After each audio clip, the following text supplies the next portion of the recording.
Everybody. So tonight's topic is Buddhism in the 21st century. And to tell you the truth, I really don't feel like talking about that.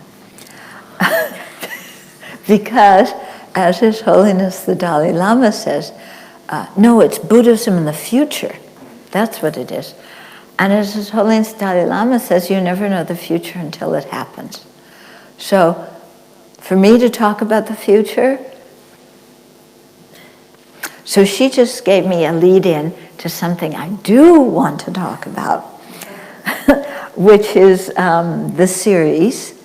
And I think what I'll do is pick out something in here to read and comment on, so you'll get an idea, because this is much more interesting. Could you go up to my room and get my glasses? I am, yeah. But I always like to start with a little bit of meditation before we have the talk. So if you want to sit up straight.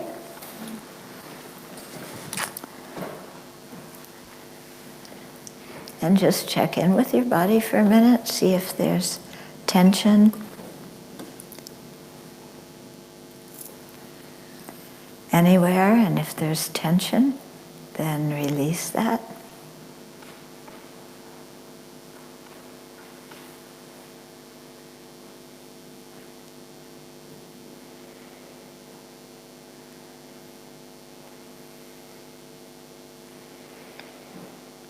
Then turn your attention to the breath, observing it either from the point of your abdomen, watching the breath as it goes in and out, or from the point of view of your upper lip and nostrils, there observing the sensation of the breath as it passes. So put your focus at one of those 2 points and keep it there. And just observe your breath, what it feels like to inhale, to exhale.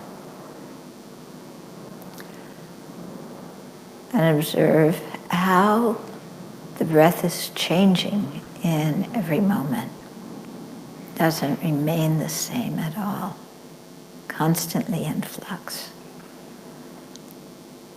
So let's do that for a few minutes, and in that way, let our mind settle down.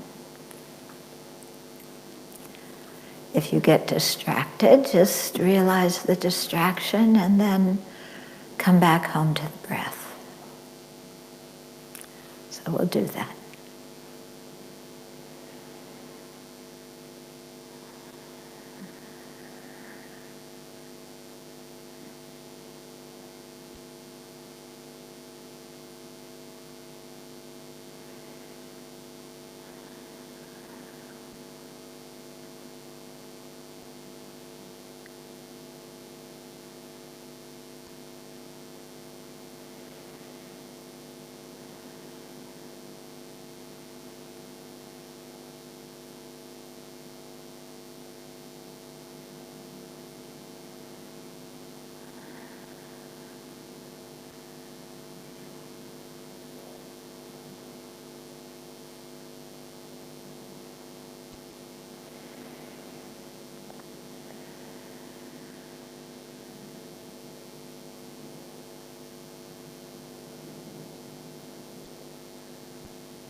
And let's set our motivation.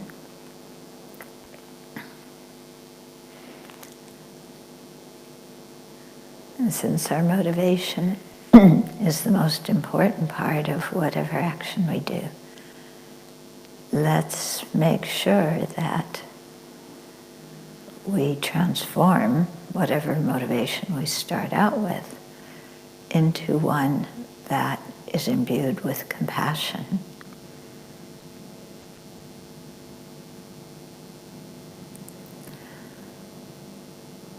So compassion is not pity.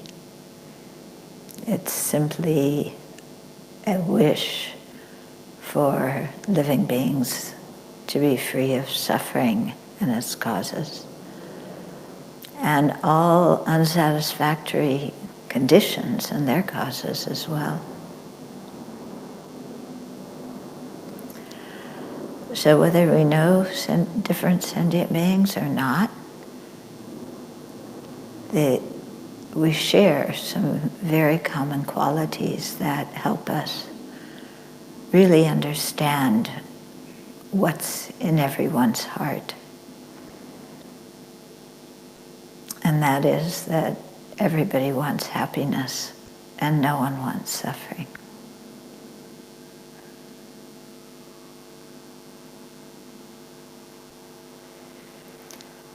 And so with that in mind, knowing that that's the most important thing to ourselves and to all other living beings, then let's cultivate the intention to, as much as we can, bring about that happiness and eliminate suffering. And in that way, make a positive contribution to society and a positive contribution to each and every living being, in the sense that in the long run, we want to be able to lead them to the development of their full spiritual potential, so that they can become fully awakened Buddhas. So let's generate that motivation so that we're all here for a common reason with a common intention.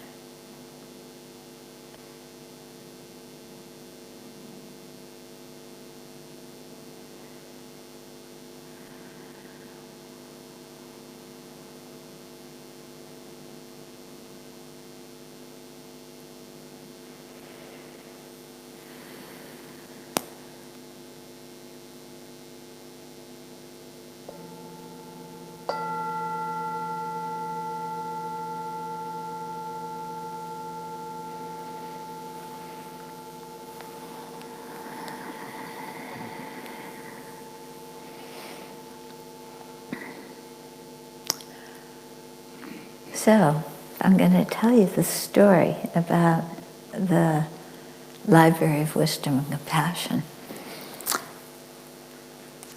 It comes from my having studied Tibetan Buddhism for many, many years, being part of like the first wave of Westerners that came, and encountered the Tibetan Lamas when there weren't lots of Buddhist books available in English. There was basically Lobsang Rampa, who was, as I understand it, an Irish plumber who made up these fantastic stories of Tibet and all the magic going on there. So that was kind of that, and Anagarika Govinda and Alexandra David Neal was about it when I came along. And slowly there came to be more books. And we received teachings, the first group that came along Many of our teachers did not speak English, so we heard teachings in Tibetan with a translator. And of those that did speak English, we had to readjust our way of understanding English. Yeah. But we were completely astounded at what the lamas were saying, and also at the way they lived and their kindness, their obvious compassion towards others. But it wasn't easy. Yeah, it wasn't easy at all. There weren't facilities. I can go on and tell you all sorts of stories about the early days, where we studied in this tent outside of Kathmandu at Kopan Monastery. So it was us and the fleas. Yeah, these wonderful little sentient beings that we were told were the key to our awakening and to develop compassion for them, including all other living beings. But all the little fleas that crawled around us as we tried to listen to the teachings. Yeah. Anyway, it was interesting because the teachings we heard were from the standard Tibetan texts that were basically authored for Tibetans who were already Buddhists. Okay? And so one of these texts was called the Lamrim, which is still the basic kind of study program in most Dharma centers. Lamrim means stages of the path. So it includes all the different stages to meditate on to reach full awakening. It was designed for Tibetan monastics who had done years and years of philosophical studies, who were about to go into retreat and show them the important points of Buddha's teachings to meditate on. That was who the audience for these texts was. Well, the group of Westerners who came along, we weren't the suitable audience. But we got the teachings anyway. And we were, a group of people that kind of staggered up the hill from what in those days was called Freak Street. I won't tell you what we did there. Okay. But, all these young people, most of us 20s, 30s, came to sit at the feet of these two Tibetan lamas and listen to the teachings.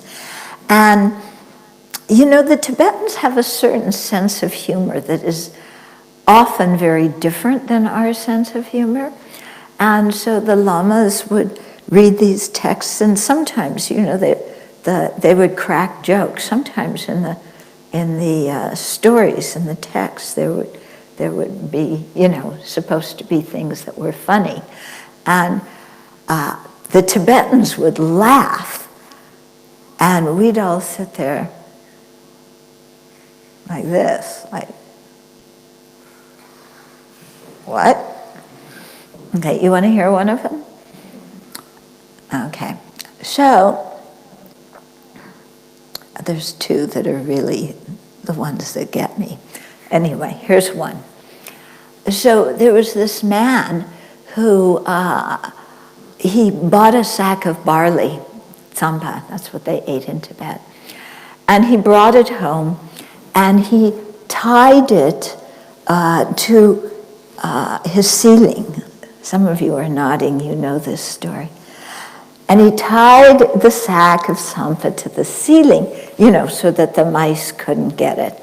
But mice are smart. Anyway, he tied it to the ceiling. And then he started dreaming about, I'm going to go off and do this work, and then I'm going to get some more money, and when I get more money, then I'll be able to get married, and I'll have a nice life, and then when I marry this beautiful woman, we'll have a child, and what am I going to name the child? What am I going to name the child? And he thought and thought and thought, about what to name a child. And then he came up with a name. And he loved that name. And he said, I'm going to name the child this. And he was so happy he started dancing in his room. And he had a broomstick or a stick somewhere in his room. And he was dancing with the stick. And he hit the sack of barley. And it fell on top of him and hurt him. And I can't remember what the point of that story was. Do you remember? You were nodding your head. What was the point? Well, I think it's a teaching itself. Yeah. There's something about, looking in the future and not being practical. Yeah, dreaming. Yeah, projecting all your attachment in the future, and it's, and instead what happens is you injure yourself in the process of it. I think he died. Yeah. He dies? Yes. Oh, he died, poor guy. Then there was the other guy who was on top of a cliff, and a wild mule was running by, and he slipped and fell off the cliff and landed facing backwards on the back of the wild mule who was running down the plateau.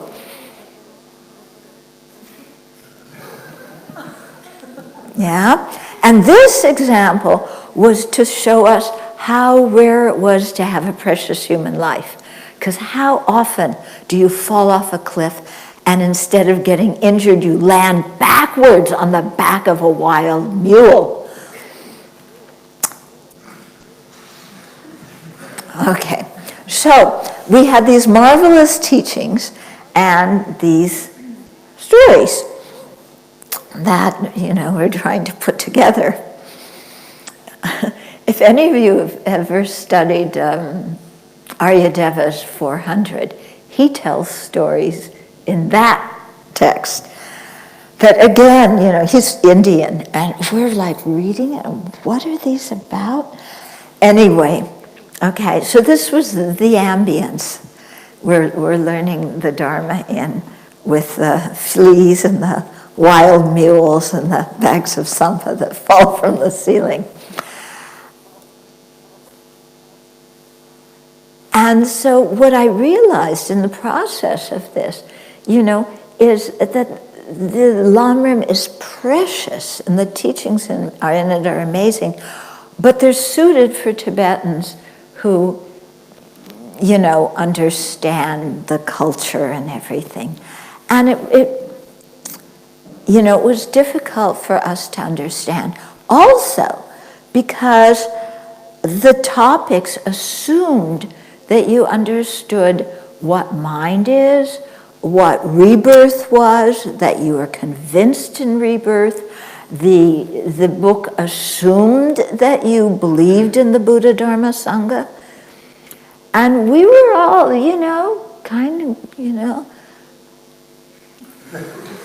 hi, Lama. Lama, what do you think about getting stoned and meditating? Yeah? Lama, have you ever dropped acid? Do you think it's good to meditate on acid? I mean, look at the difference in audience. Okay. Lama handled it all very beautifully, especially when we asked him the questions about intoxicants. He looked at us and he said, "You're already hallucinating, dear. You don't need to take drugs." And he was referring to our ignorant mind that hallucinates and makes things up. But we think that things exist the way we see them. So having studied like this, and really worked to try and understand not just the jargon in the Lamrim, but really the meaning. After some time, I thought, it would be really helpful to have a book on the stages of the path written for people who didn't grow up as Tibetan Buddhists, that started out with topics that we need to hear so that we could really figure out what the teachings were all about and check them out. So I went to ask His Holiness one time. It must have been maybe 94, 95. And I asked him, please could you write a short text that the Tibetan Lamas can use when they're teaching Westerners that would contain the points that in the order that were suitable for Westerners. Because His Holiness was very familiar with the Western mind and Western culture. And what he turned around and did and said, okay, but first we have to write a longer text. And then he gave me a transcript of a teaching that he gave, and sent me away and said, okay, write something longer. So I started writing, and it's very difficult to get appointments with His Holiness. You have to wait for some time. So I'm writing, and I'm using notes from the teachings that I had heard from him. I collected a lot of questions from my Dharma friends, questions that we all had that weren't answered in the typical text. And finally, after some years, I was able to have an appointment, and I asked His Holiness these questions and recorded the answers and edited it, and then he kind of sent me away to keep working on this. And so this happened a few times. And then during one of the interviews, he said, this book has to be different than all the other Lamrim books. It should include things about the other Buddhist traditions. Because typically Tibetan texts don't talk about the other traditions. So then I went to Thailand, and I spent a couple of weeks in a Thai monastery receiving teachings, and it was a very interesting experience because the women in Thailand cannot become nuns. They're called Maichi. They only have 5 or 8 precepts. And by that time, I was already a bhikshuni, fully ordained. So the monks didn't know what to do with me, because they couldn't put me with the monks because the nuns are lower. And they couldn't put me with the lay people because the Sangha was higher. So the Sangha would sit here, and the lay people would sit here, and they put me right in the middle. I was all alone, looking this way and looking that way. Anyway, we managed it very well, and I learned a lot. And then I also have a quite strong connection with Chinese Buddhism, and so I learned much more about Chinese Buddhism, and read, and one of my teachers is, my Vinaya teacher is Chinese. So, so then I came back and I started writing more, and then, I finally got another appointment, and His Holiness says, well, how's the manuscript going? And I said, fine, it's about 2,000 pages. And he said, well, we need to check it. And then he started reading it, and, we got through maybe 3 or 4 pages in a couple of hours. And then when I told his the people in his office that His Holiness wants to read and check the whole thing. They just said, impossible, impossible. So what His Holiness then did was he appointed one geshe to come and assist me to read through everything and, check the content. So we did that. We worked on that for a number of years. And then, finally, after another, years are going by, because this all started out in like 94, 95. And finally, I got much clearer instructions. And so the first book that we published, which was not part of the Library of Wisdom and Compassion, was the book Buddhism, One Teacher, Many Traditions. And it talks about the different Buddhist traditions from the viewpoint of doctrine. It's not like most of the books talking about multiple Buddhist traditions are actually quite superficial. Yeah, they all have altars, the people bow, they make offerings. But ours, the book we did, was really about the teachings.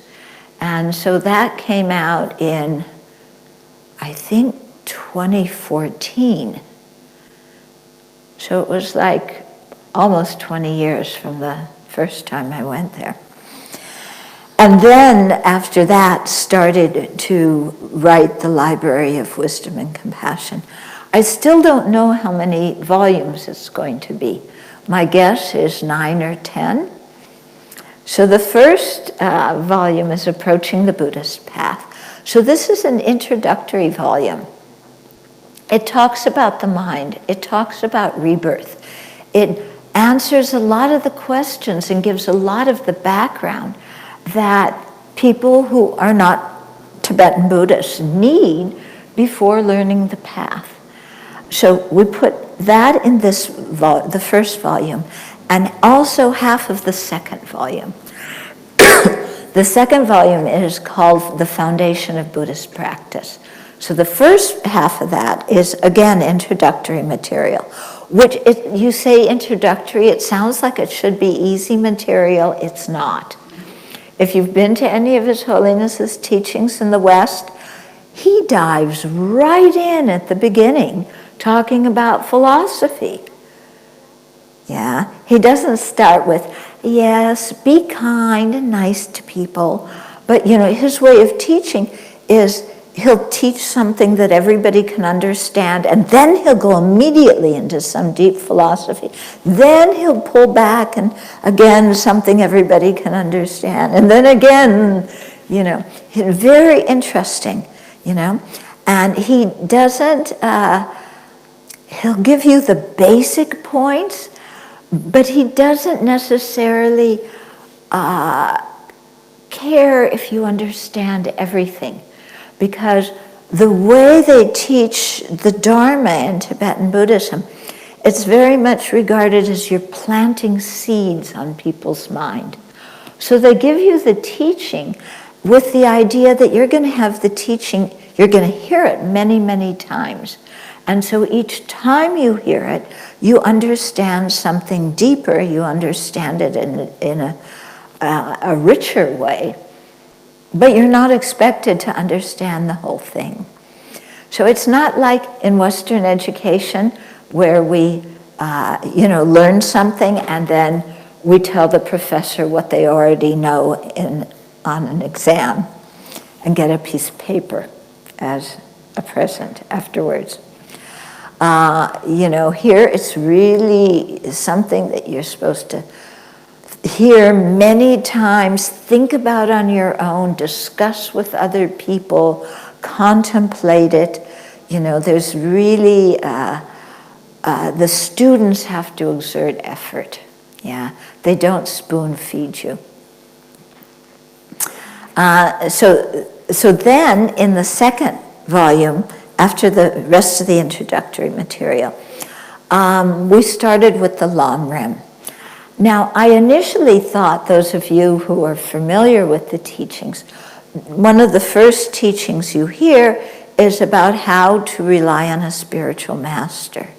And I thought, I'm going to put that at the end because, you know, it's a difficult topic to understand, and people who are just coming to Buddhism, all the details are not so important. But then as I watched Buddhism unfold in the West, I realized how confusing this topic was for Westerners and how easy it was for people to not understand what the purpose of a spiritual mentor is and how to relate to one properly, because there started to be various scandals and so on in Buddhist groups. So I thought, no, we got to put this this at the beginning. So I did start with it. And so much in those 2 chapters about the relationship with the spiritual mentor are from His Holiness directly. So there's some of the general material that you always hear and His Holiness's personal advice about how to understand it and how to navigate the relationship. And His Holiness is so unique in this way and so clear and so practical. So I really recommend those 2 chapters. And then from there we got a little bit into precious human life, more about rebirth, you know, because people need to hear it again, how rebirth works, the different realms and so on. In the Tibetan Lamrim, they talk a lot about the lower realms, you know, just what you want to hear. You know, is like the detailed descriptions of the 8 cold hells and the 8 hot hells and, you know, the various preta realms and everything. Just you know, something that's really going to motivate us, you know. But hey, we're coming by and large from religions that had their own hell realms,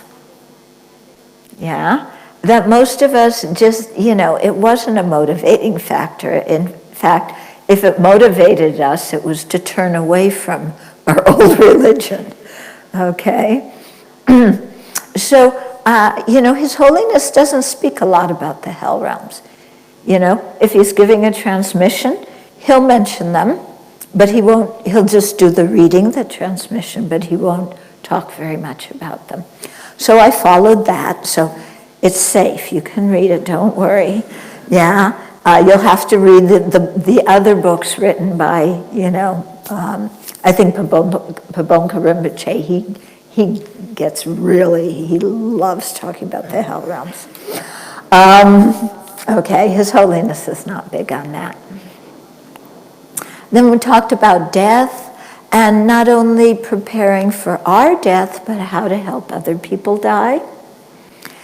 And then usually after that is the topic about the different realms. So we went through that simply, you know. And then after that, they usually talk about refuge.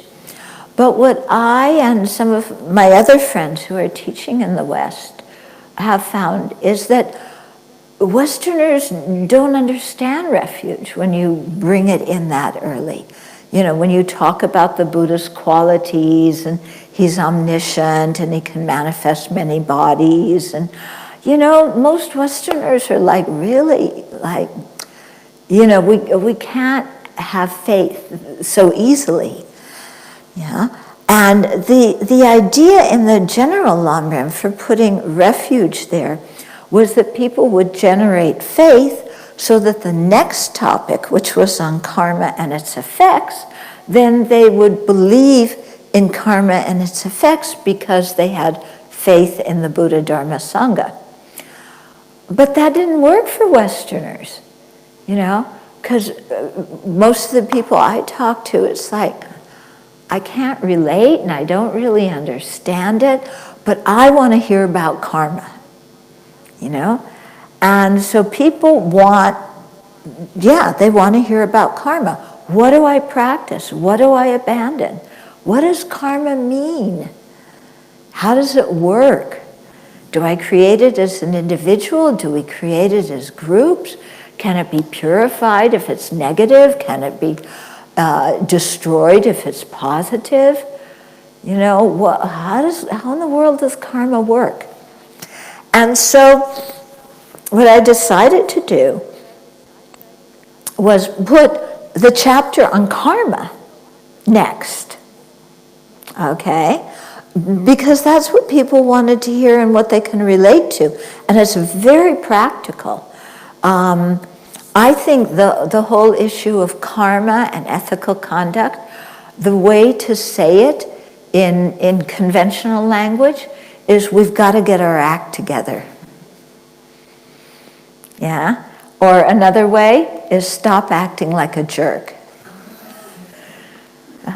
Because when we look at our most jerk-like actions, yeah, and may I say that the president of my country is an exemplar in illustrating the 10 non-virtues, yeah. Exemplar, perfect example. You can't beat him. Really. Outrageous statements, harsh words, lying, divisive speech, stealing, not paying people, sexual misconduct. I mean, this guy's a champion. So,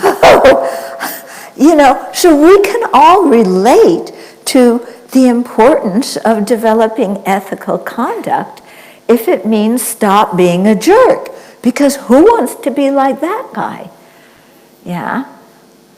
I won't comment on the British Prime Minister, but I hear that there's some resemblance, besides their hair. Yeah, but I'll just stick to my president. You can have your prime minister. There was a very cute cartoon in the American press after your prime minister got elected of him going to see the Queen, and the Queen is offering him a comb and some hairspray. Yeah. Anyway, so we moved the topic of karma up. So that's volume 2. Volume 3 is then really going into the Four Truths. Yeah? Our current situation, the cause of it, is there a state beyond it, and the path to that state. It's often called the Four Noble Truths. But that translation is not so good, because what's so noble about the first one? Okay. Actually, their noble refers to the Arya beings, the beings who see reality directly, and it's the 4 things that they see as true. So it's the 4 truths for the Aryas, or the 4 truths for the noble practitioners. But then they made it in English into the 4 noble truths, and we scratch our heads saying, what's noble about suffering? Also, the word suffering, horrible translation. Okay, it doesn't fit at all. The Tibetan, or the Sanskrit and Pali word is dukkha, and it means unsatisfactory conditions. So I think we can all relate to we have unsatisfactory conditions in our life, right? Yeah? If you didn't have unsatisfactory conditions, you would not have come to this talk. You would be out doing something else. Okay? So it's not like we're in, manifest suffering all the time. When you translate it as the truth of suffering, then again, people in our culture wonder, what in the world are you talking about? First of all, you're saying suffering is noble, and then you're saying that life is suffering, but hey, I'm having a good time. At least sometimes, So what's all this stuff? Why are you saying that life is suffering? So, that's part of a translation problem. Okay? So maybe if I'm going to talk about Buddhism in the future, one thing we should really work on is having good translations. Yeah, accurate translations. Terms that, really reflect the meaning as much as possible. And when we don't have the right English word, which often we don't, yeah, then that we learn the Pali or the Sanskrit word for it, yeah? Because if we try and take the English word and apply it, because it's somewhat similar to the meaning of a Buddhist word, but it's not exact, then we get really confused. Okay? You want to hear some examples? One word that one of my teachers uses a lot, and this is because he learned English by memorizing a dictionary. A dictionary that was available maybe in the 1960s. So one of the words he uses is heresy. Now, what do you think about that? People telling you that if you have what I usually translate it as wrong views or distorted views, okay, wrong views, distorted views, I'm not seeing things correctly, that I can accept. But to say that that's heresy and I'm a heretic, that's Trump language. Don't exaggerate the thing, okay? So, so we need to really work on getting better translations. Another word that is very difficult is the word faith. We translate one Buddhist word as faith. What do we think about in the West? Blind faith. Yeah? Who wants to have blind faith? Anybody here? I don't think so. Okay? What the word really means, and here I can't come up with a really good word, but it means something between confidence in the Buddha, Dharma, and Sangha and trust in the Buddha, Dharma, and Sangha. It does not mean blind faith at all, because Buddhism does not advocate blind faith.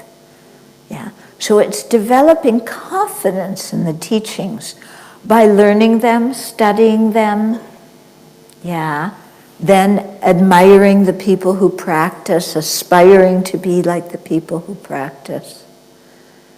Okay, so we develop trust, we develop confidence. Blind faith, no. Okay, so, these kinds of things, trying to think of better words, or at least when I was writing the book, sometimes using faith, sometimes confidence, sometimes trust, so that it gives people a broader understanding of what the Buddha is really talking about. So, volume 3 was about the four truths, okay? The last two truths, as you know, are true cessations and true paths. So, true cessations, the cessation of undesirable conditions and their causes, and true paths, the consciousnesses that we need to develop within ourselves that will liberate us from all of our wrong views and all of our mental afflictions and disturbing emotions. Okay? So those two, we talked about the 4 truths in volume 3, but the last 2 truths just happen to be the Dharma refuge. So at the beginning of volume 4, that's when we put the whole explanation about refuge, because it was amplifying true paths and true cessations from volume 3. And so again, talking about this, I brought in about the view from the Pali tradition, how they see the three objects of refuge, material from Gyu Lama, Uttara Tantra, because His Holiness was also very clear in this book. He wanted some of the material from the philosophical text to be included so that people really got a deeper understanding of what was going on. So chapter 4 started with refuge, and then since the 3 higher trainings, higher training in ethical conduct, concentration, and wisdom, were part of the true paths, then the rest of the text was talking about the 3 higher trainings. So a beautiful chapter, again, ethical discipline, then a chapter on concentration, and that chapter, it's many chapters about concentration. And so there we have the Pali traditions viewpoint, we have the Tibetan traditions viewpoint, and also the Chinese traditions. So it's very inclusive. And what I've found personally is that having studied in one of these traditions for many, many years, then reading the teachings, learning the teachings from the Theravada and the Chinese traditions really helped me understand the teachings in my own tradition and really helped my own practice. So there's a whole big section in Volume 4 on the 4 establishments of mindfulness. So let me go back and tell you a little story about how that part got written. So in the course of these interviews with His Holiness over the years, during one of them, because I have Theravada friends and they're all meditating on the 4 establishments of mindfulness, and also I saw through my studies in the Tibetan tradition that they're mentioned, but they're not explained in great depth. So I asked His Holiness about this, and he said he would really like if more people in the Tibetan tradition practiced the 4 establishments of mindfulness, and if they were taught in more depth. And then he had his attendant pull out a text from the Tibetan tradition about the 4 establishments of mindfulness. And so we went through that text, and it's beautiful, beautiful explanation. And His Holiness was also saying at that time, because these kinds of teachings are found in the Pali Suttas, which which often are quoted, from the Buddha. And His Holiness was saying how much he likes those suttas because he really gets the feeling of the Buddha as a human being living in this world, dealing with people. Yeah? Whereas in the Mahayana Sutras, the Buddha's in a pure land and there's light radiating everywhere, and bodhisattvas arriving, by however bodhisattvas arrive, it's not by the tube. And, and things emanating here and going there. And these other, the sutras from the fundamental vehicle, it's, the Buddha wakes up in the morning and he, does his meditation, and then he goes in for pindapat to collect alms. And on the way, sometimes he'll bump into people and have a Dharma discussion. He'll go and talk to some of the other wandering mendicants, and ask them what they were talking about and how they meditate. Once in a while, you have a sutra where he's calling one of his own disciples to him, and he says, "Is it true, Bhikkhu, that you've been saying this or doing this?" Yeah, Buddha's very good. I really learned a lot. before you ever accuse anybody of doing anything, ask them if it's true what you heard that they were doing this. Yeah? So the Buddha would do this, and then the monk would say, yes, I was saying that. And then the Buddha would go, foolish monk, have you ever heard me say that? Don't you think about things properly? Why are you distorting the teachings? Sometimes he'll give people a good scolding. Okay, but they need it. So the Buddha, His Holiness is saying he really likes those kind of sutras. Anyway, so that's how we got this big section about the 4 establishments of mindfulness in the book. Then volume 5, so volume 4 is coming out middle of this month. Volume 5 is, I've completed the draft, and it's been edited, and it's on the verge of going back to the publishers. And its title is In Praise of Great Compassion. And if you don't read any other volume, read this one. But read all of the other ones. And this one, it's beautiful, because it talks about love. First starts out about the 4 immeasurables: love, compassion, joy, equanimity, how they're practiced in the Pali tradition, how they're practiced in the Tibetan tradition.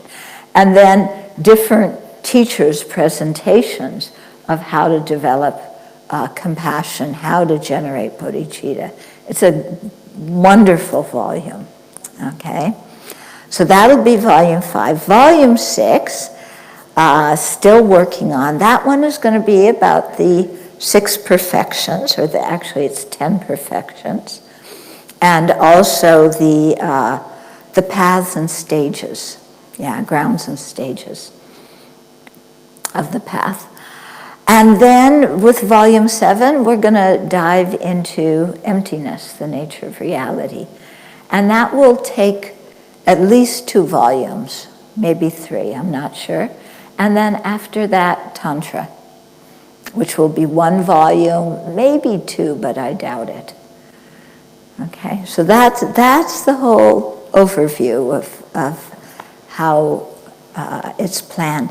And my hope is that this series will really be a resource for people to use in Dharma centers and to use as a curriculum to teach people the Dharma, because it's not the short Lamrim books that are 1 volume. It's not the philosophical treatises translated into English where 1 sentence is this long, because that's, if you translate from Tibetan, often what happens. But it's something that's written in much simpler, easier to understand English, with some of His Holiness's stories in it, that people can more readily understand, and that can really prepare them for deeper studies. Okay, so what I thought, do you want me to talk about Buddhism in the future? Is that why you came? Yeah? Okay. We'll change the topic, okay. Sorry to disappoint you. Tomorrow night I'm going to be at the British Library, and their topic was Buddhism in the 21st century. So there I'll talk a little bit about it. Or was that your title? No, that's their title, okay. Okay. So,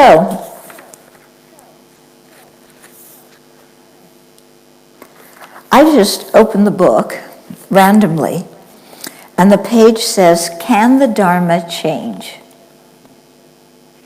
You ever wondered about that? Bringing Buddhism to the West? Can the teachings change? Yeah, people often ask that. when you visualize the Buddha, you know, can he be wearing different clothes? Can he look different? Yeah, when we visualize, you know, Chenrezig, the Buddha of compassion, can we change what he looks like? Okay. What about the teachings? You know, all this stuff on the hell realm and hungry ghost realm, and you know, is that really true? Do we really have to go in depth about that? Okay, so let me read what His Holiness says. I think this part's interesting, and it relates to Buddhism in the future. Some people ask if the Buddha's teachings can be changed in order to make them more relevant to our historical period.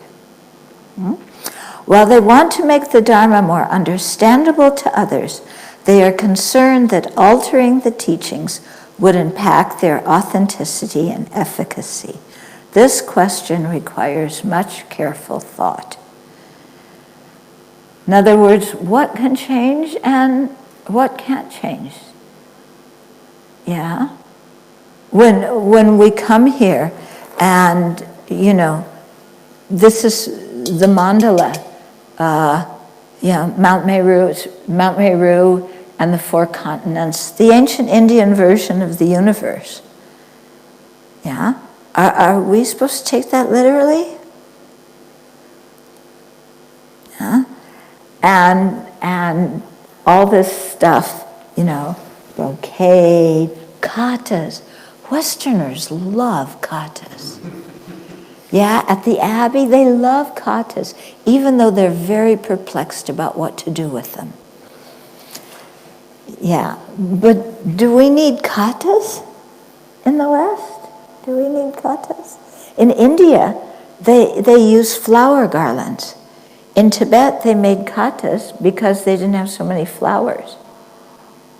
You know, maybe in the West we have strings of popcorn or something. But, you know, do we need that? You know, what actually is essential? Yeah. I'm sitting on a chair. This is very Western, you know, but what about the big thrones? Yeah, do we need big thrones? His Holiness jokes a lot about the big thrones. Yeah. He jokes a lot about several things that have to do with Tibetan culture. And he's very clear. He said, you know, in terms of the external things that we do, yeah, he said, fine to adapt it to your culture. And you don't have to wear Tibetan clothes to practice Tibetan Buddhism. I say as I'm wearing this. This is Tibetan version of Indian clothes. And he says, don't try and be a Tibetan, because anyway you're a Westerner and you have a big nose, you won't pass. So he's very practical that way. Yeah? So he continues here. It's important to differentiate between the essence of the Buddha's teachings, for example, the determination to be free from samsara, bodhicitta, and the correct view of reality, and the external forms of Buddhism, such as the color and style of monastic robes, the design of the altar, the type of offerings that are made, and the language and melody of the chants. External forms have changed each time Buddhism has spread to a different place, and this does not affect the essence of the Buddha's message. However, changing the teachings of the Buddha that describe dukkha, here I kept the Pali word or the Sanskrit word for unsatisfactory experiences. Okay, so the teachings that describe the dukkha, its origin, its cessation, and the path to nirvana. if we change those, that would alter the fundamental perspective and principles of the Buddha Dharma, making it no longer the teachings of the Buddha. Oh, so now I'm going to get on a soapbox. And this relates to Buddhism in the future. Okay. What we see in the West happening is because in Asian countries, just like in our country, they don't necessarily differentiate between culture and religion. It's all mixed in together. Yeah, I mean, like Christianity in this country, it's mixed in with Western culture. But do you need to build a copy of Westminster Abbey in the middle of Africa if Africans become Christian? You know, that wouldn't look right, would it? You would build something from African architecture. Yeah, so the same kind of idea here. Anyway, so that works for architecture. But what I find is that some people, they have problems. They don't particularly like certain teachings that the Buddha gave. So they develop an attitude. They say we're agnostic and that we'll only believe what can be proven. If it can't be proven, we don't believe it. So this is nowadays called secular Buddhism. But if I look, how much can we prove? Even in Western culture, anybody here a physicist? You know, can any of us prove that atoms and molecules exist? Can you prove that? We can't prove it. We take the word of the scientists. We have faith in the scientists. Even though sometimes the scientists, they change their ideas, every year. Things change. Okay? But there's a lot that we just take, we believe what the experts say. So I'm just doing this about how much can we really prove? Yeah. Can you prove that the Buddha, Dharma, Sangha exist? You can prove it, but in order to prove it, you have to learn a lot of Buddhist philosophy and reasoning first. Okay? So for most common people, if you can't, they say, we can't prove. How do you know that the Buddha exists? If you're a beginner, how do you know? How do you know it's possible to eliminate ignorance? Huh? So when we get down to, I'm only going to believe what I can prove empirically, then actually there's very little we can prove. Yeah. There's very little we can prove. Just in the world in general. Yeah? There's so much we don't know. So if these people are saying they want to modernize Buddhism and get rid of the mythology and everything that they think doesn't make sense. But then what do you wind up with? If you're agnostic about rebirth, then that totally changes the path. Yeah? Because if you don't believe in rebirth, if you believe that at the end of this life there's nothing, then death is the cessation of suffering. It's true cessation. And everybody should die as soon as possible because that will stop their suffering. That's logical, isn't it? Yeah. Who wants to go follow Jim Jones and his group and take poison? Okay? So what I'm getting at is, I think that secular Buddhism, if people want to believe like that, if they want to practice like that, that's fine with me. But please don't call it Buddhism. Call it something else. Yeah? Call it something else. Because, it's not, it isn't actually, Buddha's teaching, in my view. Okay. Now, some of those people may investigate things and may believe in different things, but some of them may not. So, I don't know. To me, then, if you take away, if you don't understand the mind as something different than the body and the brain, if you don't consider that the mind has a continuity of one moment leading to the next moment, including after we die, that if you don't have that, then even how you meditate on compassion is going to be very different. Because then you're only going to focus on the suffering, the obvious suffering in this life, and have compassion for beings who have obvious suffering in this life. Yeah? Because you don't believe in future lives, you don't, all these other things, or you're agnostic about it. But when the Buddha taught about dukkha, he taught about 3 different kinds.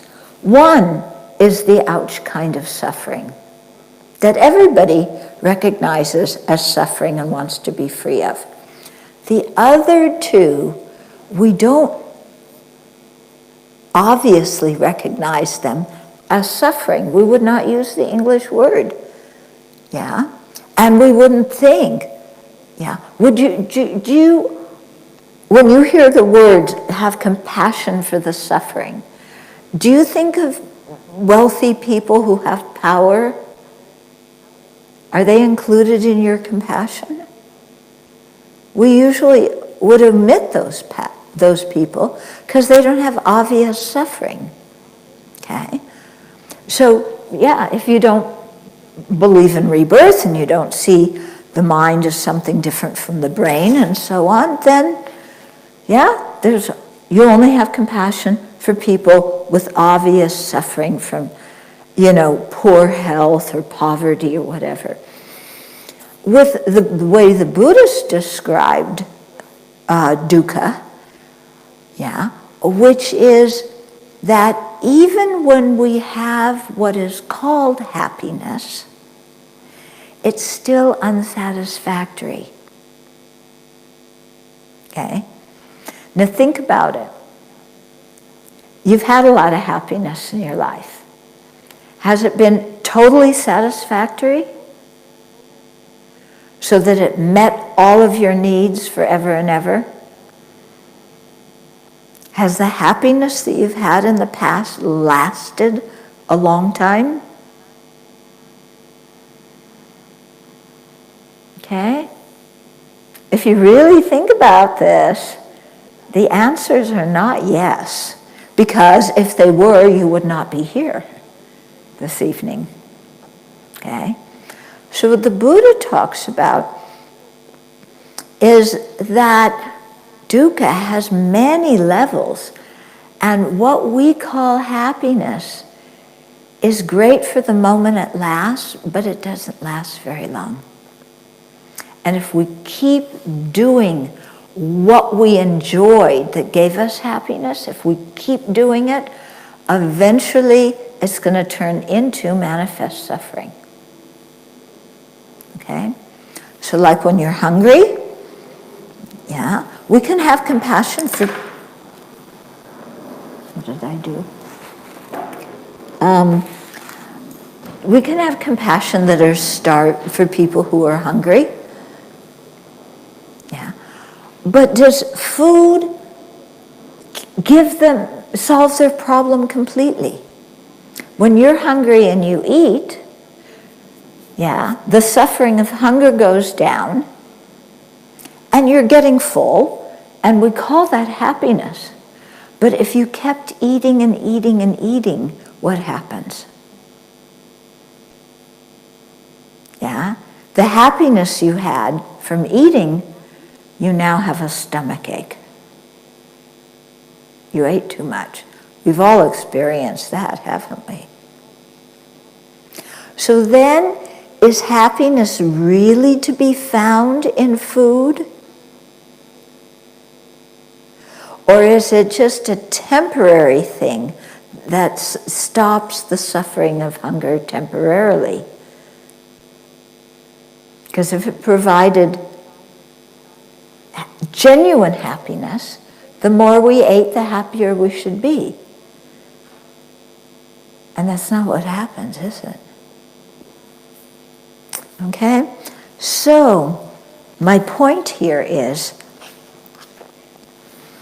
that if we start simplifying Buddhism so that the Dharma agrees with our ideas, and we simplify it so that we don't have to stretch our mind to consider things that maybe haven't seemed obvious to us before, yeah, then it's not going to have the same liberating effect on us. So if we're thinking about Buddhism in the 21st century, we need to think about how to preserve the pure teachings without altering them so that they agree with our ideas. Because then we're changing the path to awakening. If you change the path to awakening, you're going to get a different result. You're not going to get awakening. Okay? So it's something really to think about. Similarly, yeah, it's wonderful now in the West. We share our meditation techniques with people who are not Buddhist, and that's wonderful. Many of the techniques we can, like how to deal with anger, how to overcome self-centeredness. These kinds of teachings can be really shared broadly in society, and they benefit people. Okay? But, there's always a but, isn't there? But meditation practice has to be conjoined with the basis of the teachings that support it. Because according to your worldview, the meditation you learn are going to bring different results. Okay? Let me give you an example. Yeah. I heard a story of, actually I met him one time, a guy who was a rabbi, and he wanted to learn meditation. So he went to a Zen monastery, and he learned Zen meditation, which was very simple, observing the breath, meditating on the hara, watching the breath, observing the thoughts. He didn't have any background of the Buddhist worldview. He did a Zen retreat, and he came out of the Zen retreat having a firmer belief in God. Now, a belief in God is not part of Buddhism. In fact, the idea of an independent creator who is permanent and unchanging is antithetical to Buddhist philosophy. So the point is, if you just do some meditations we can teach broadly, and they can be done in a secular way. Other meditations, if you teach them without the Buddhist worldview, then people come to the wrong conclusions. Yeah? And is that really helping people? Is that preserving the Dharma? somebody comes out of a Buddhist retreat and says, I really had an experience of God. Yeah, if people start talking like that, what's going to happen to the Buddhist teachings? Okay, so this is something else we have to be very careful about going in the future, to really make sure that the Buddha's teachings are taught properly. Yeah. If people want to take certain portions out of the teachings and use them for something else, that's fine, but don't call it Buddhism. So like the current mindfulness craze. Yeah, have you noticed mindfulness is the latest buzzword? Everybody's doing mindfulness. They're teaching it in banks, they're teaching it in corporations, psychotherapists are using it. It's wonderful, it helps people. But the way they're teaching it is not the way of Buddhist mindfulness, at least not in the four establishments of mindfulness. And it's done without the Buddha's context. Yeah? So if, modern mindfulness, wonderful, but it's got to be taught properly. Otherwise, you're going to get somebody who says, if you define mindfulness just as being aware of what you're doing, yeah, if you define it that way and you don't explain it well, so that somebody is learning mindfulness from an app without a teacher, without any explanation, excuse me if I'm offending anybody, it's not meant to criticize you, it's meant to comment on the people who are teaching. If it's taught like this, yeah, then you could get somebody who's saying, I sat down in the morning to do my mindfulness meditation. I was mindful that I'm angry at one of my colleagues. I'm mindful that I want to retaliate for what that person did. Now I'm going to work, I'm practicing mindfulness, and I'm mindful that I want to criticize that person. And I'm mindful that I want to just get my anger off my chest. And so now I tell that colleague off, and I'm mindful of how good I feel after telling that person off.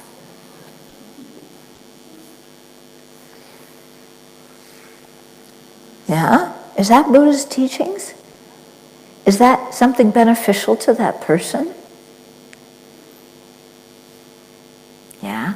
So it has to be explained properly. Yeah? And like I said, just call it secular mindfulness. Don't call it Buddhism. Yeah? Because it is good and it helps people. But if you call it Buddhism, many people won't go because you call it Buddhism, because they're Catholics and Muslims and so on. So just call it secular mindfulness. But at least teach it properly, combined with ethical conduct. And that mindfulness is not just being aware of what's going on in your mind. It has to be supported by ethical conduct. Yeah? Otherwise, it's harmful to that person and to everybody else around them. Yeah. Oh, I'm mindful. I'm lifting my hand up, clenching my fist. I'm mindful. Oh, that I'm slugging you in the face. Oh, very good. Great spiritual practice. Huh? Okay. Regarding the development of Buddhist thought in ancient India and in the classical period in Tibet, many of the debates in the text center on issues in epistemology, cognitive processes, and the relationship between body and mind that were important to people at that time and place. In ancient India, Buddhist thinkers had to respond to philosophical claims made by non-Buddhist Indian schools. While some of those debates may, upon first glance, not seem important to us, because you're refuting the Samkhyas. Yeah, anybody know what a Samkhya believes in? Yeah, you're refuting the Samkhas and the Mimamsakas and all these other people. So at first glance, it may look like these debates are not very important to us. If we look closely, we may see that some versions of those thoughts might exist today, like the idea of a permanent creator, okay?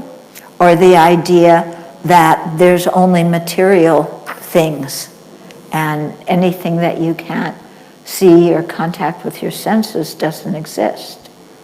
You know, that existed in ancient India, that view exists now.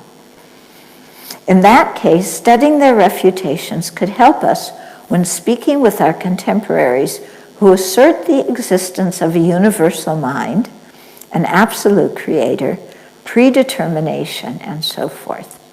Understanding the reasons disproving the theses of non-Buddhists may also help us dispel similar kinds of beliefs that we may have. Okay, here's another area where I think Buddhism can develop as we go along in the future, is now we have to be able to respond to scientists. And His Holiness encourages a lot of dialogue with scientists, and he's quite interested in that. But there's also some difference in beliefs, and we need to be able to explain what the mind is and explain what rebirth is without just quoting Buddhist scriptures. Yeah, because scientists, they say, yeah, so what, you quote the Buddha, big deal. I'm not going to believe something because the Buddha said so. You know, I want logic. So we have to have the logical reasonings, you know, to give to the scientists. Yeah, quite important. And then also, there's certain topics, for example, in West, we've been quite preoccupied with free will and predetermination. You know, centuries of Western philosophers. Do we have free will? Is everything predetermined? And remarkably enough, that topic never came up in ancient India or in Tibet. It's not something they ever wondered about. I find that so interesting, you know, the difference in cultures. But as Buddhists, because people are coming and asking us this, we have to be able to respond. Do we believe in free will? Do we believe in predetermination? Yeah. Okay, so we have to be able to respond to these kinds of things. Okay, so there's much more just in this little section, but we're running out of time. We've reached the future, which is the end of the talk. And now there's a few minutes for questions and possibly answers. Yes?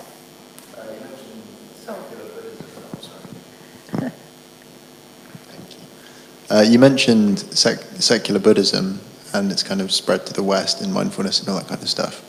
And the one organization that kind of sprang to mind was the Soka Gakkai International. The what? The Soka Gakkai. It's a Japanese brand of Buddhism, Nichiren Buddhism. Oh, the Soka Gakkai, yeah. Yeah. Okay. And I think they've kind of westernized Buddhist teachings to the point where, you know, there's a lot of young professionals who do it, who smoke, who, you know, eat meat, and, you know, it's that thing you mentioned of, you know, bending Buddhist teachings to justify that. So I was just wondering what your opinion on them as an organization is, whether they're Buddhist or secular Buddhist, and just wanted an answer to that. Okay, it seems to me that there's different kinds of Soka Gakkai. There's different branches of it, and some are more true to the Buddhist teachings, and then others focus more on just chanting in order to get things of this life, to get wealth, to get a better career and things like that. So those kinds of things, they attract many people, but the Buddha never really taught getting, that our spiritual objective should be getting material possessions and reputation and things of this life. The Buddha taught giving up attachment to those things. Okay? So I don't want to really comment too much on another tradition, but more talk about maybe some of the beliefs and, how those beliefs manifest in different traditions.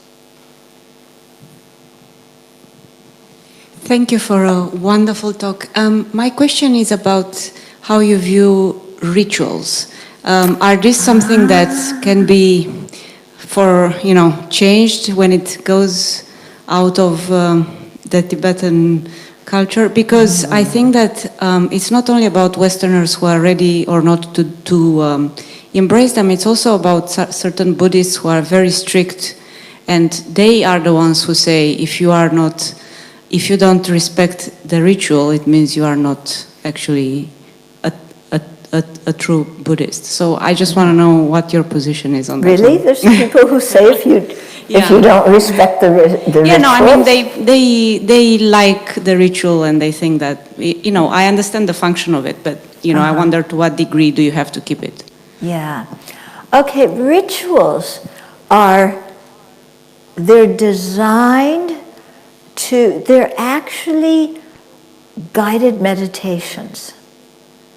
If you do them properly, they're guided meditations, because the text is telling you what to think about. Think about this, and then think about this, and think about this, and visualize this, and then visualize this and this. So they're actually guided meditations. You have to learn them. They're not things that you can sit down and do and understand right off the bat. Maybe some of them, like, we like to offer flowers and things, people can get into and all. But I think they're really things that require teachings. I know for myself, when I first came into Buddhism, I saw people prostrating to a human being, and I was like, because the religion I grew up in, you never prostrate to a human being. And the culture I grew up in, if you're going to prostrate to anything, it's to your credit card and the refrigerator in your car. That's what we value the most.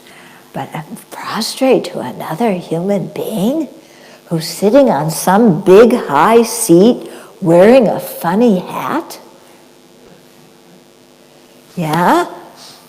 Who's then ringing a bell and playing a drum and pouring water over people. Like, huh? Okay? So this is why it's so important to get teachings on the rituals. Even prostrating, there's a whole teaching on what to think and what to visualize while you make a prostration. So we need to have this, because if we learn it, then these things make sense to us. If we don't learn it, then they don't make sense.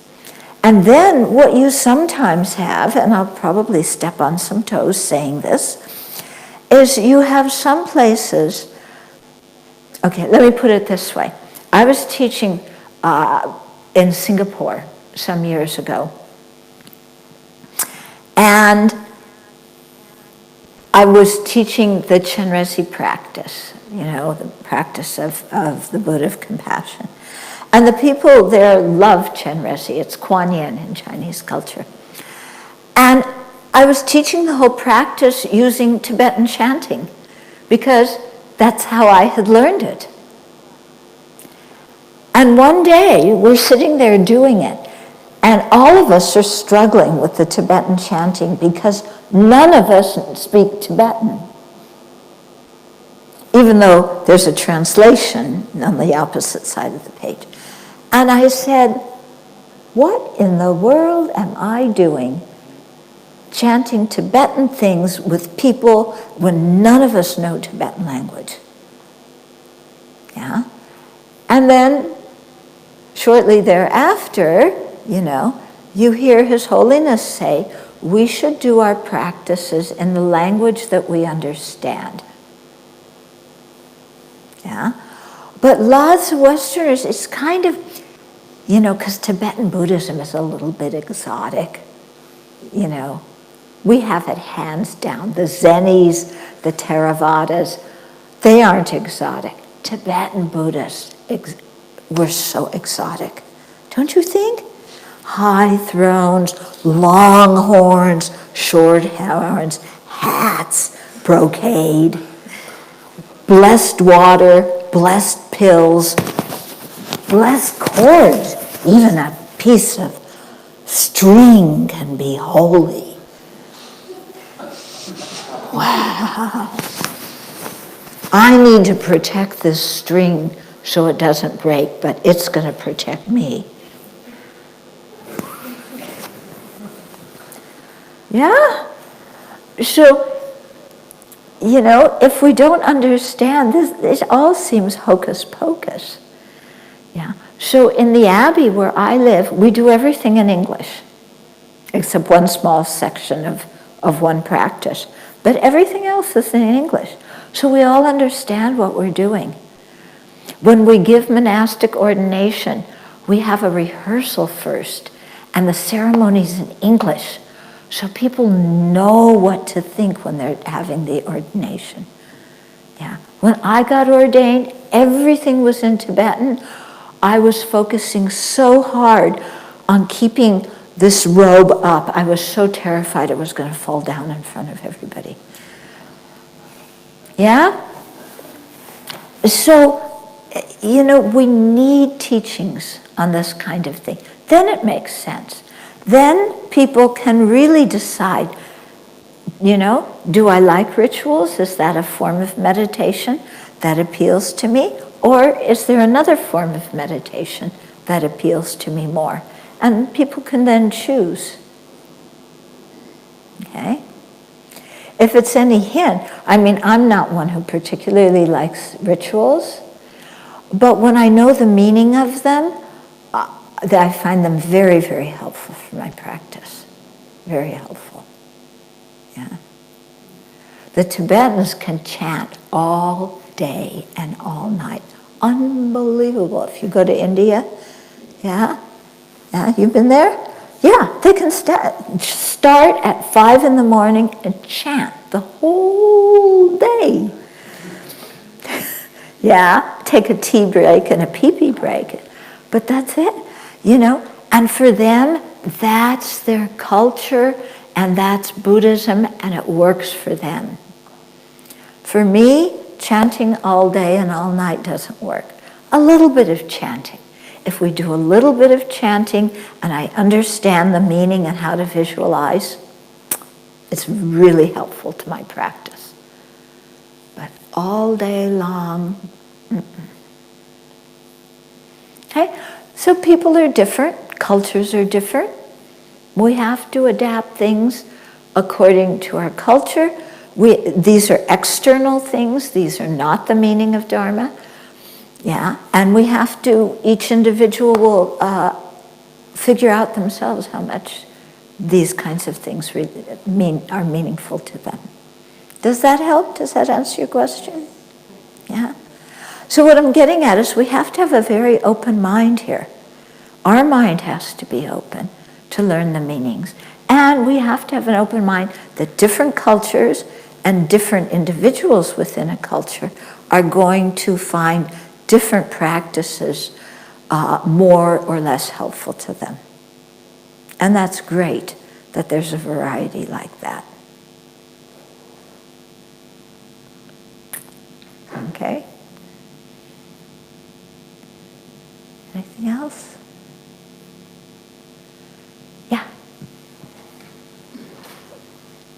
Hi, thank you for your talk. You ended by talking about the free will versus determinism debate. And I just wonder if you could comment briefly on where the Buddhist philosophy falls along that debate. What? The free will versus determinism. Oh, predetermination. Predetermination, sorry. Yeah. And where the Buddhist philosophy falls on that debate. Buddhist philosophy would say that there's no such thing as total free determination, in the sense that I can't choose to speak Chinese right now. I don't have the free will to speak Chinese because I haven't created the cause. So there's not free will in the sense that you can do anything at any particular time, because the causes and conditions for it need to be in place. On the other hand, yeah, things are not predetermined. There's no God with a plan. Yeah, there is no plan for the universe existing in somebody else's mind. Things happen due to causes and conditions. They're not predetermined, but there's multiple causes and multiple conditions that come together that bring a result. Okay? So it's not either of those. It's really a doctrine of causality, which I think is so logical and so reasonable.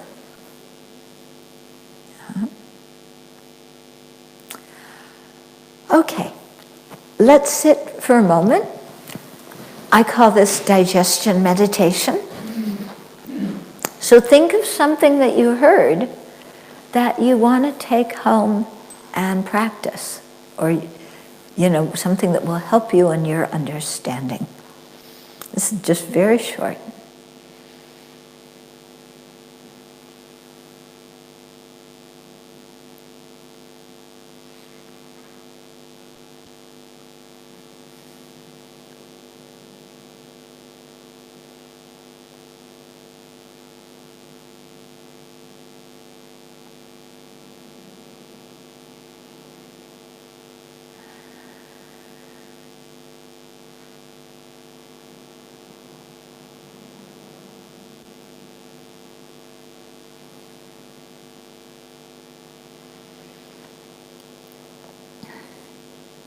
And then let's rejoice that we had the evening together to share in thinking about something really useful, that we had the time to think a little bit about compassion, a little bit about wisdom.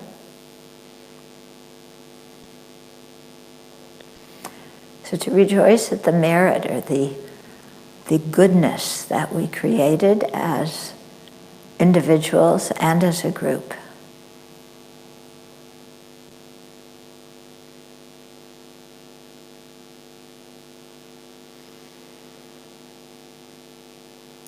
And then to imagine that goodness, that merit, as a light in our heart that we then radiate out into the entire universe, together with our aspirations that, due to what we've done, may it contribute to the welfare of all beings and to their eventual awakening.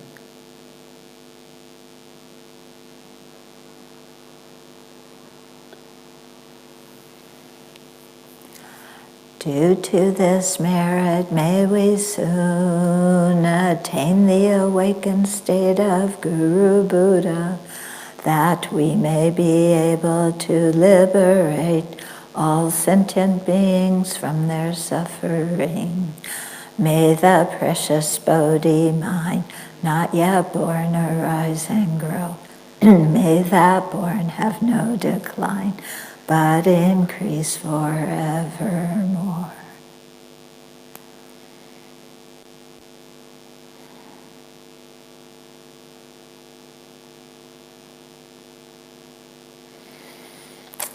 Okay. You're all welcome to visit the Abbey. We're in the northwest part of the US.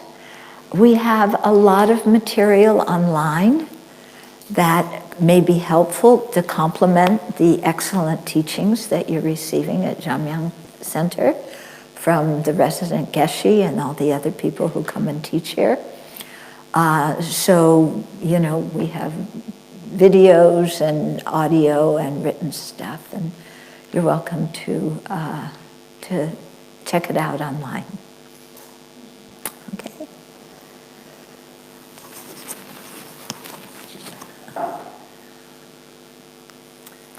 Akata! Akata! Thank you.